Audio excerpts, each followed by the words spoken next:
Kath Upanishad, Chapter 1, valli 1, and verse number 17. So far, we have discussed up to the verse number 16. In the last video, as we have already seen it, that there was a conversation going on between the Nachiketas and the Yamdeva. So far, both of them were trying to tackle the situation as they were receiving the response from both hands. Like so far, Yamraj has already given two boons. First, that Nachiketas has asked to Yamraj that he wants to have a peaceful situation for his father, and he returned from heaven, and he returned from there, that is the house of death, and he returned back to his father. Nachiketa wants that his father must attain the peace, won't remain in a situation of a conflict. So he won't ask such questions that my son has went to that, and after that how could he return again. So first boon was that. Second boon that Nachiketas was expecting from Yamaraj, that he wants to know the sacred fire that is continuously burning in the heaven. Why, after attaining that fire, why knowing the secret behind that fire, somebody could attain a peace, somebody could attain the freedom from the various conflicts and the attachments and the detachments. After attaining two boons, when Nachiketas was trying to understand what is the secret of the death at that point of time, when the Yamadev was explaining the situation before the Nachiketas, the small boy of 8 years old, at that time, continuously Lord Yamadev was trying to tackle the situation. See, he was trying to manipulate the child. He was just he was just expecting every single time that this child is asking a lot of annoying questions, and these questions are not supposed to be asked by a child, but this child is continuously asking such questions. So he was continuously trying to manipulate the child by giving various types of boons, and in those boons when he was giving him, he was trying to continuously explain that what is the death, or how the sacred fires of the heaven it is burning, and what are the various tenets of this fire. How does this glow? How does this flame out there? And after that, at the end, when he was explaining the secret of the fire of the heaven, secret of the fire of the heaven means we are particularly knowing this fact that the whole Indian school of philosophy, it variably lesser dependent on reason, but more dependent on faith, because Indian school of philosophy is an extracted form of component out of the Indian school of theology. So basically, Indian philosophy is lesser the philosophy which leads, which searches for pure reason and the scientific objective definite things, but more searches for the faith. So basically, it is a thing which is dependent on completely faith. We can't continuously chase the reason completely. We have to dependent on the faith at certain point of time, because how they had built the whole fundamental things on which they are discussing the whole things in the form of shrutis and the smritis. Smritis believe in some form of dialect reasoning, but if we talk about the smritis, they make the things more vague. You can't understand if we talk about smritis, because they are pure tales.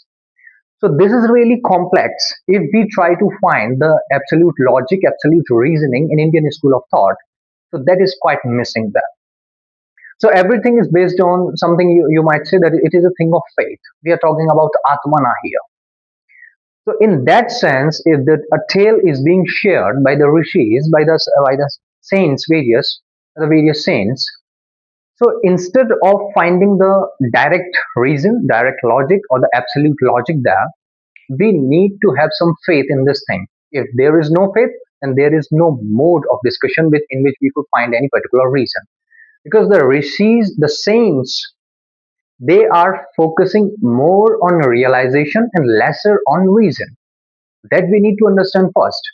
If we are chasing the reason continuously in the format of mathematics, in the format of science and other dialectic reasonings, we could find the reason, but we could not be able to solve the problem.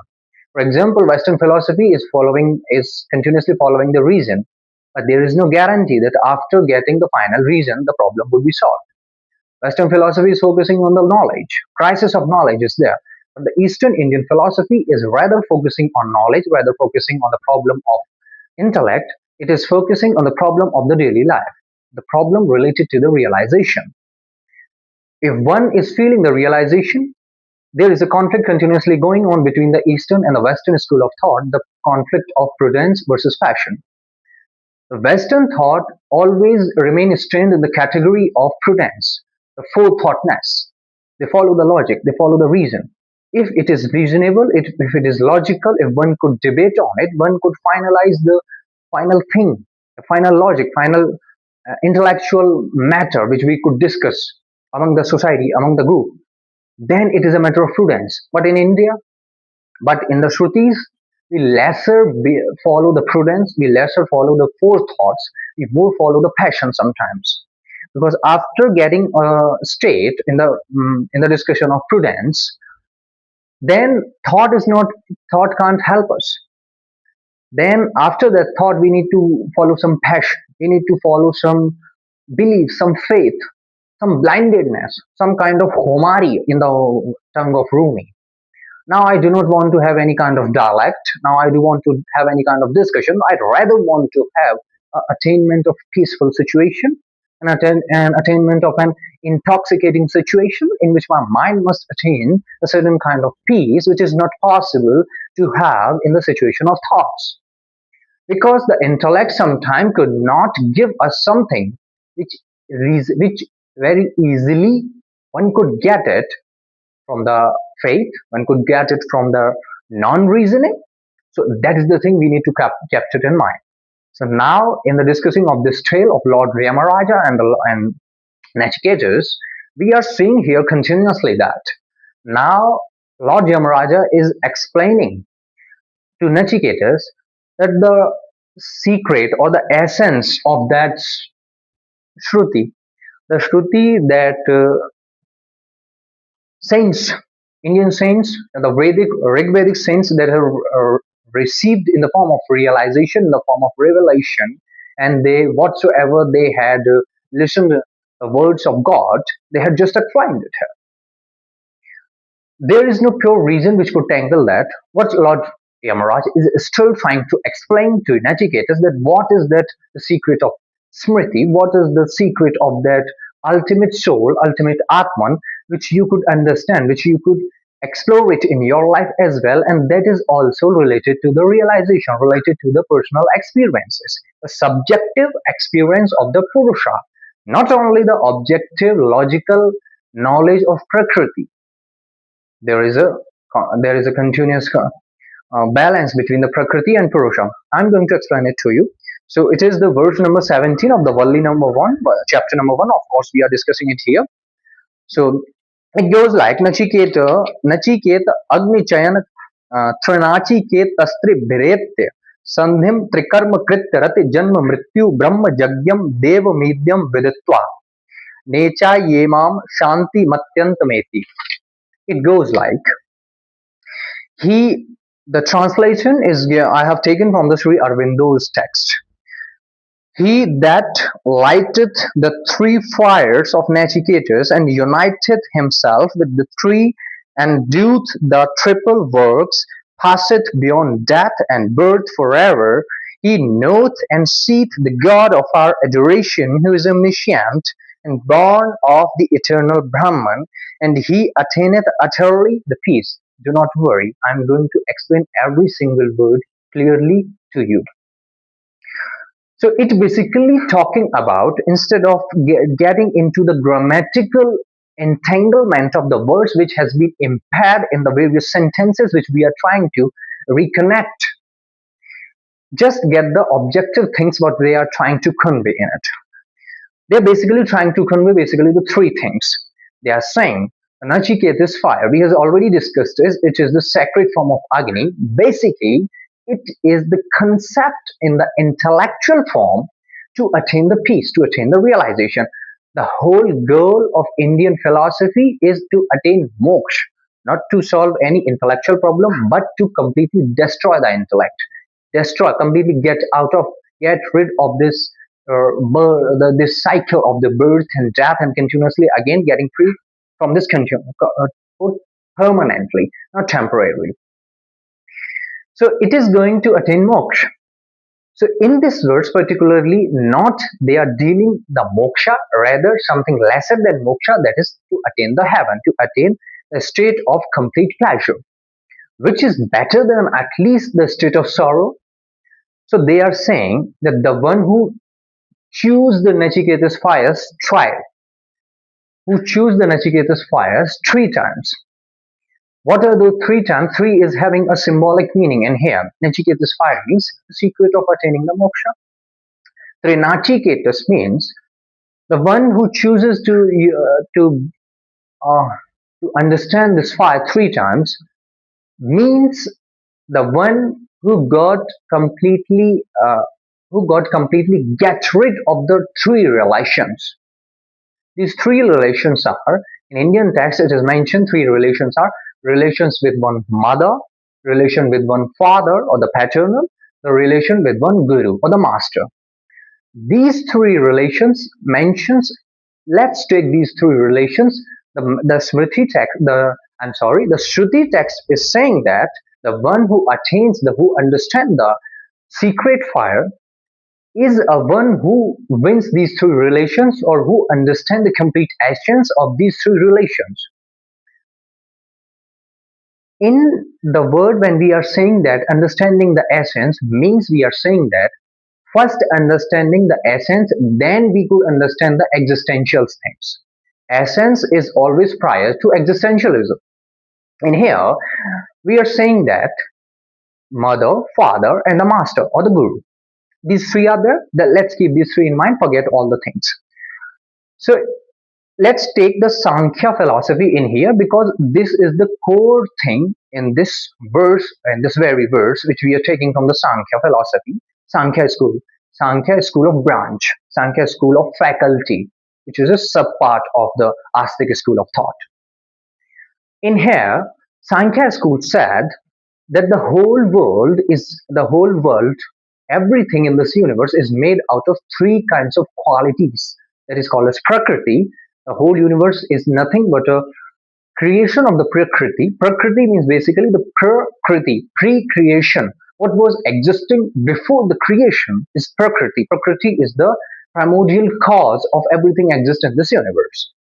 That Prakriti is made out of 3 essential qualities. These qualities are called as Sattva quality, Rajas quality, and the Tamas quality. These 3 guns, these 3 components collectively are the 3 basic pre-tenets of the Prakriti, or the, we could say, the translation of Prakriti in the Greek mythology, or in the English word, we could say Prakriti is said to be near to be something which is nature, but the nature is different from Prakriti.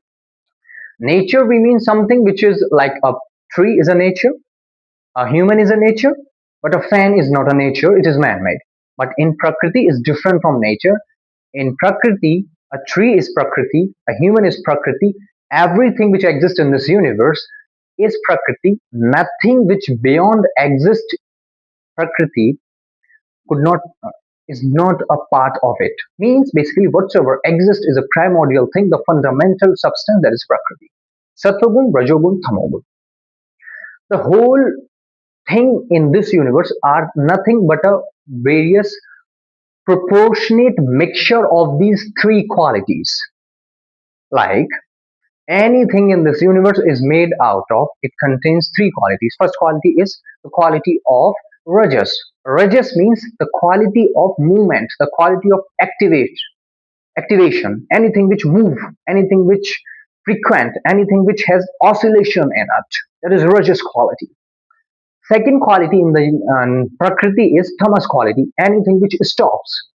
The uh, the theory of what we say, the movement of the law of inertia. Inertia are of 2 types. Inertia of in the state of rest, the inertia in the state of motion. So basically the state of motion is the Rajas, the state of rest is the Tamas. So state of motion, state of rest, And Sattva is basically the balance between the state of motion and the state of rest. The whole universe, according to Sankhya philosophy, is made out of these three qualities. Means this is nothing but just a proportionate, relational, or the equilibrium state between Sattva, Raj, and Tamas. And in here, that is good. When we are saying the relations of the Nachiketas, the one who chooses the Nachiketas fire three times, which means who attains, who get beyond to the relation of mother.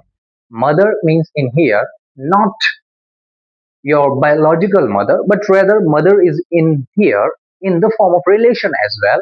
It is being directed our attention toward in a symbolical manner towards the creation. Mother basically means progenitor of anything. So that progenation, that progenitor is here referring in the form of mother. Mother is progenitor is mother. Rather seeing the relation of your mom in the form of that she has also given me birth, instead of see this from a different perception that she has only because given me the birth, she has only because progenate me, that's why she is mother. Because of the power of progenation, she is mother. Because she is nearest to the tamas quality. That quality is the state of rest.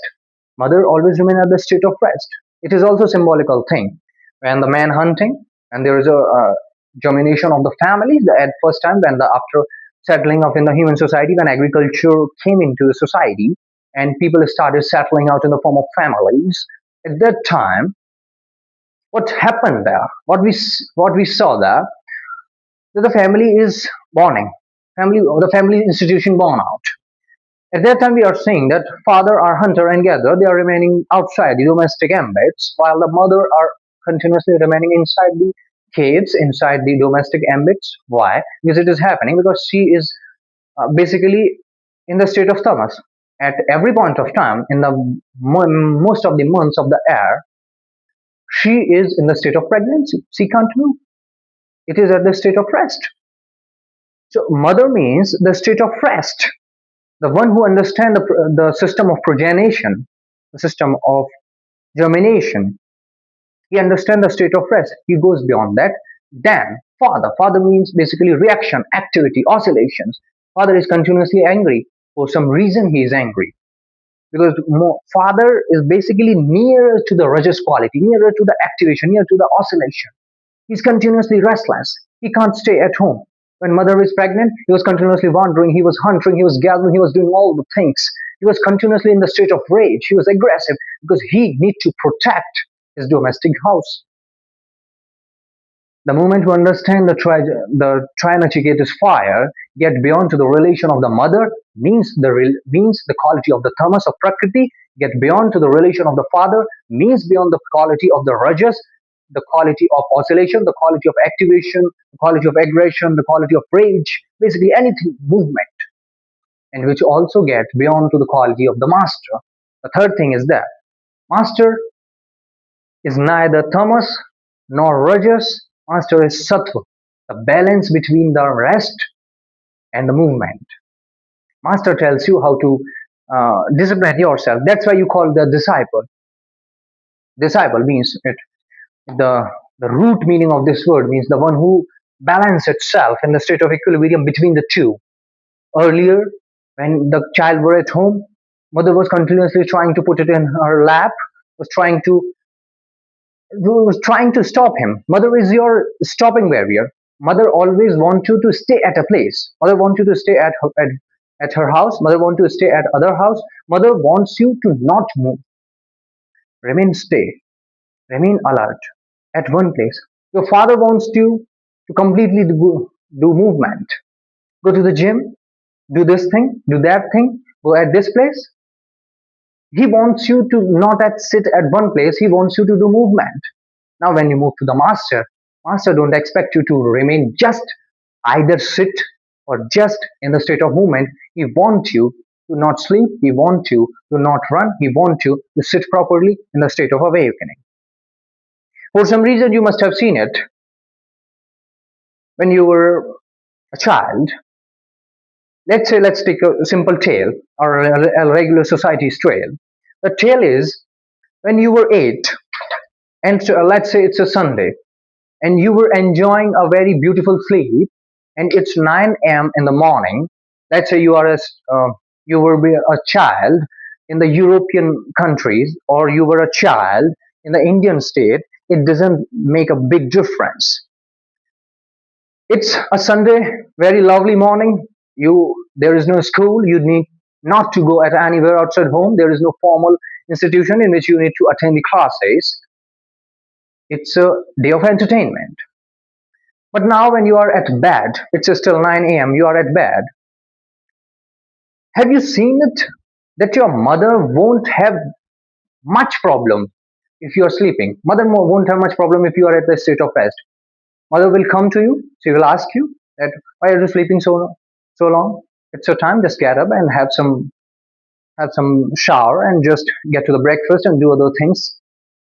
But if you say no, I just want to have more sleep, I am just enjoying, I don't want to awake, your mother will let you sleep because she promoted the Thomas quality in you. If you want to sleep, sleep. She won't do much thing to you. She won't create much. She have had never created much trouble to you when you are in the state of rest. But when father came to your room, he won't let you remain entertained in the state of sleep. He wants you to remain awake. Why are you in the state of rest so much? Why are you doing this? Just remain awake. Have some breakfast. Do exercise. Do this. Do that. Your father teaches you how to do move. Your father teaches you. This is a cycle. Go and have some enjoyment. Your mother never wants you that when you are learning how to move a bicycle, your mother never bother whether if you never learn a bicycle, she won't bother it, but she definitely bother it when you are running a bicycle and you just fell from that. Mother really afraid movement. Mother really afraid rage, aggressiveness. Your father has no problem if you are moving a cycle and you just fell from the cycle and you just get some kind of some kind of physical pain, physical torture in your body. I don't remember exact word for that. But your father say yes. Your father always say yes. You are a strong boy. Why? Because he's promoting the movement. He's promoting the rage in your body. But your mother always wants to keep calm. Mother always wants you to keep at the state of rest. Just sit here. Just talk to a wife. But father don't do that sometimes. This is the real quality of nature. But when you find a real guru, real master, he will tell you when you need to move, when you need to put yourself at rest. The moment you understand the oscillation, the moment you understand the equilibrium in the different relations between mother, father, and master, movement, rest, and state of equilibrium, which means you have understood the tri nature of the Nachiketa's fire. This was related to the relation in this verse. Second thing which is referred about, that was in the same manner, because these three relations were the references, the knowledge, the one who understands or who chooses the Nachiketa's fire three times also understand the three forms of knowledge. It goes beyond to these three forms of knowledge. These three forms of knowledge is, the first form is equivalent to mother, equivalent to Thomas, equivalent to the state of rest. That was the knowledge, the form of knowledge, the source of knowledge, that was perception based knowledge, the direct sensory perception. This was the first thing.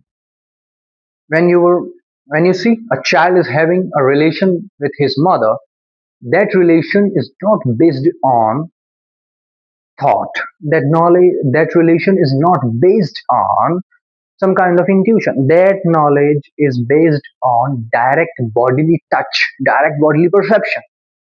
A two-day child could only feel his mother. He do not understand that what type of face my mother has. He could not even open her eyes. How could he see the face? How could he remember that what type of face my mother had? He could only feel the body of his mother. He could only feel the taste of lactation of her mother. He could only feel the comfortness of the lap in her mother. He could only understand the relation which was established with her mother in the state of tamas, which was when he was in the state of rest for 9 months. At that time, he developed that knowledge. He felt her mother, something he felt with her mother.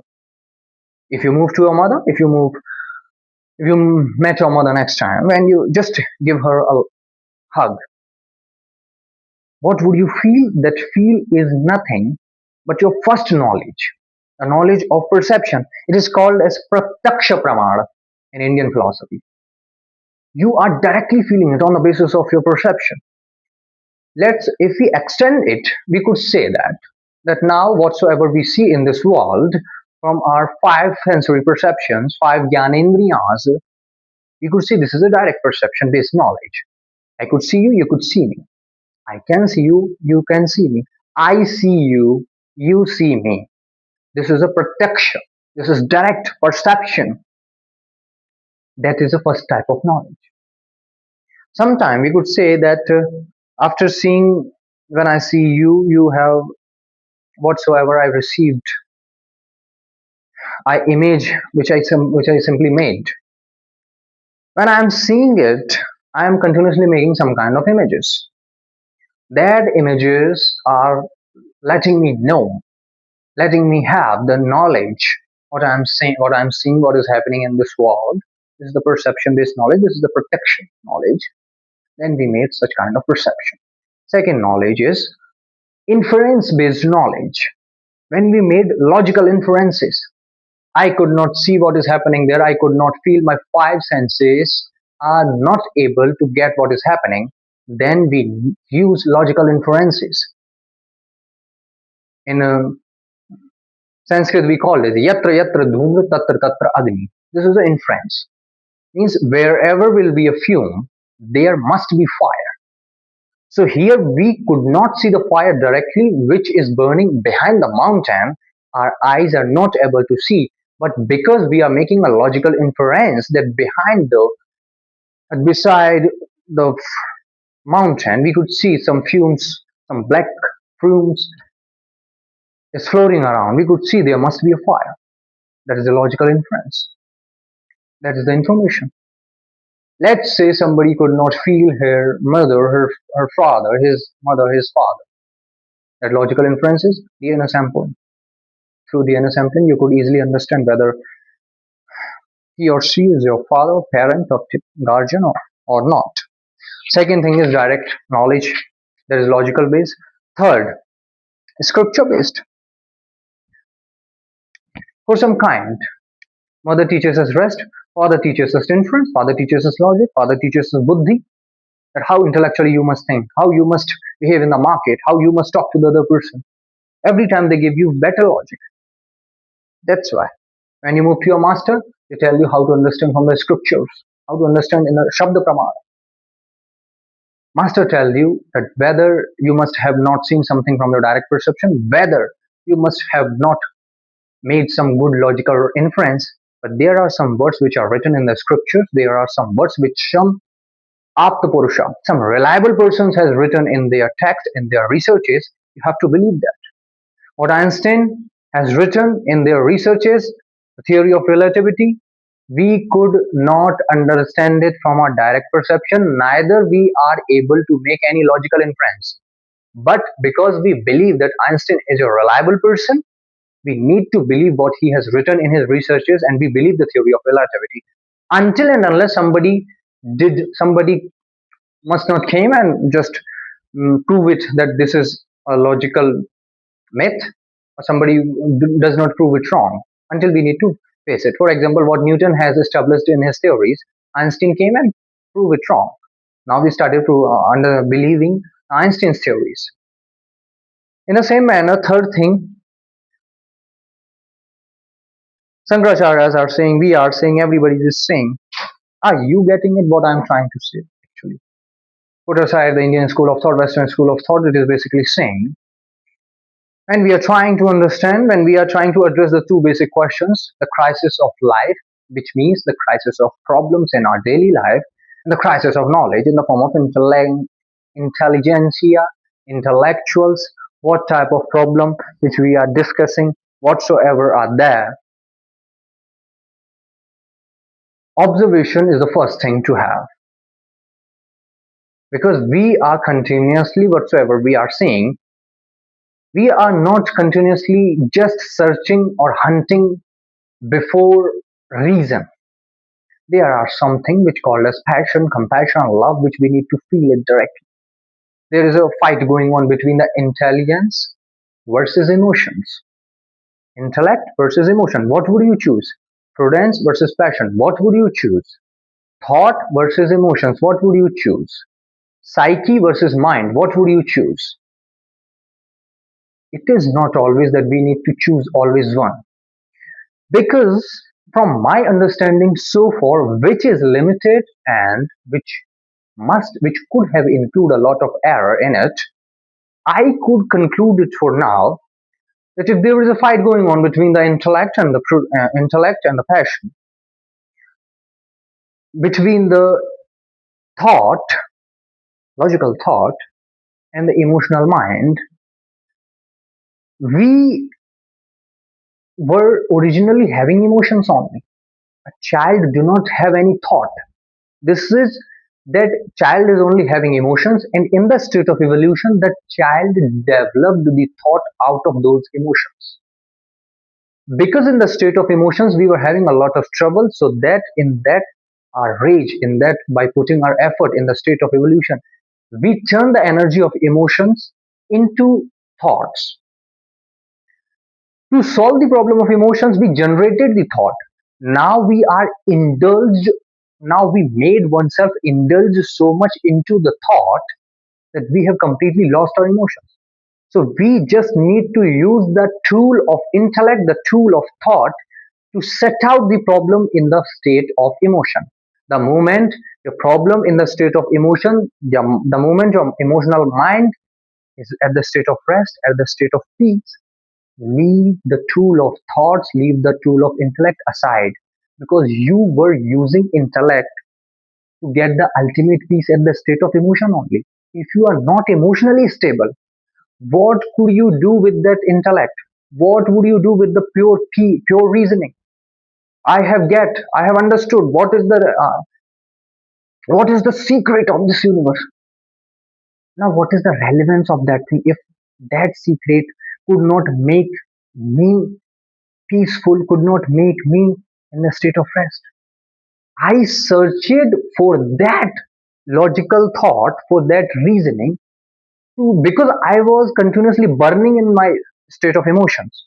The moment I understood my state of emotions and I'm at the state of rest, leave aside the tool of thought. Be pious, be stable. This was my limited understanding as far as we discussed the verse number 17 of the valli number 1, chapter 1, Katha Upanishad. In next shloka, in next verse, verse number 18, which will further explain the thoughts of Shruti, that how it has further explained about the Satogun, Rajogun, and Tamogun, how they are maintaining our relations, and it also get the reference from the Sankhya philosophy, Astic philosophy. We will also try to explain in it from the references, various example, and number of example I could add here. But I have already discussed the final phase, or which I think that I feel it is good. Now I could only enlarge the thing, which is not needed here. So thank you very much for this point of time. You have understood it. If you could apply those things in your life. Thank you very much.